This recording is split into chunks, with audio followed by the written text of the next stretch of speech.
A homage. The dictionary defines it as a special honor or respect shown publicly. Everyone pays it. My watch, for example, an homage to the legendary 250 GTO. My clothing line is an homage to my favorite cars, some awesome automotive pop culture references, and my favorite motoring moments, and my personal email ID and phone number. Well, that's an homage to the registration number on my dad's old rally car. The auto industry pays homage too. It's literally everywhere.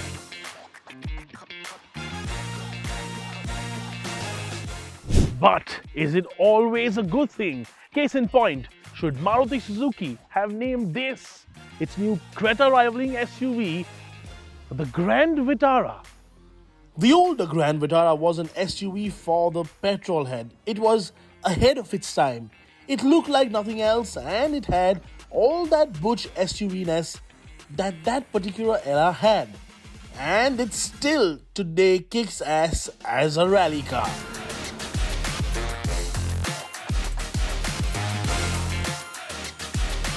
So is this a naming mistake then? Because from the looks of it, what this is a very, very good family car to dethrone the likes of the Creta from its top step. Because if anybody can, Maruti can. Should this maybe have been called the new S-Cross?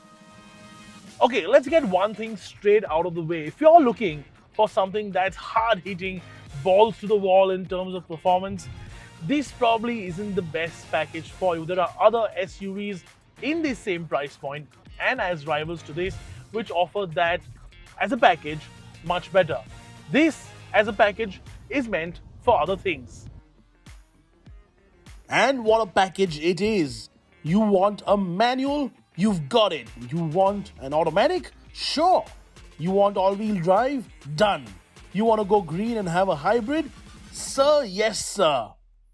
But there is a bit of a catch, because if you put all these different variants on a Venn diagram on a sheet of paper, some of them don't really align, and that's going to be a bit of an issue to a lot of you buyers out there. So for example, if you do want the all-wheel drive, you have to buy it in a manual. The automatics don't get it, and this is the hybrid, and of course this is only an automatic, and this doesn't get the all-wheel drive either. And yes, I'm going to say this again for the millionth time, there are still no Maruti diesels, and that's a bit of a pity, because Maruti is really digging deep and sticking to its guns and not giving a diesel in its range. And this is the kind of car where a diesel would have been just perfect. But well, this makes up for it, because this is the strong hybrid, as I mentioned earlier, and this is the top of the line one, the creme de la creme, the one you buy when you want to go all out, the full Monty. Unlike the normal 1.5, which is a 4-cylinder engine, this in the hybrid is a 3-cylinder 1.5. Now the engine itself, 93 horsepower, added EV powertrain, 80 horsepower. But when you combine it, and when they both work in tandem, what you do get at the end, as an end product, 115 horses. Well, the hybrid pretty much drives exactly like you would expect it to drive, and as with other variants of the Grand Vitara, no, it isn't quick either. It's not the powertrain from the Camry hybrid, although that would have been awesome, wouldn't it? 200 plus horsepower in this. Wishful thinking. Okay, nonetheless, the car isn't quick, as I mentioned, but that electric motor does get you going slightly nicely if you're from a standstill or in traffic. So lower speeds, yes, it works well, but higher speeds or highway cruising speeds, if you want to pull out and overtake somebody, yeah, that's going to take you a while. Okay, so the way this moves isn't its forte. So what is? 27.97 kilometers per liter. Let me repeat that for you. 27.97 kilometers per liter. And that gives you an overall range of that. Well, not with my right foot, but theoretically, that. But is that it? Is fuel economy the only reason for you to go out and buy one? No. The party trick in the Grand Vitara is actually the chassis. It's brilliant. And I don't mean the way it handles, I mean just the maturity of the way this chassis has been set up. It's fantastic. It's pliant, it's comfy, it feels very, very solid. It's brilliant. It's really bloody brilliant. It's just so confidence inspiring all the time. It's the underpinnings that really impress me, and it's because of those underpinnings that you can have so many variants like that all-wheel drive. Now, yes, we drove that too, and although this stuff might look easy to you as a viewer, it is never as easy as it seems on the screen. And trust me, no two-wheel drive car will ever go through this. No chance. I speak from experience and the stupidity of youth. This isn't some hardcore off-roader, but neither was the original Grand Vitara. But it handles this stuff, this rough stuff, really, really well. Surprisingly well. In fact, you know what? This would make a very, very good Leh or Ladakh explorer.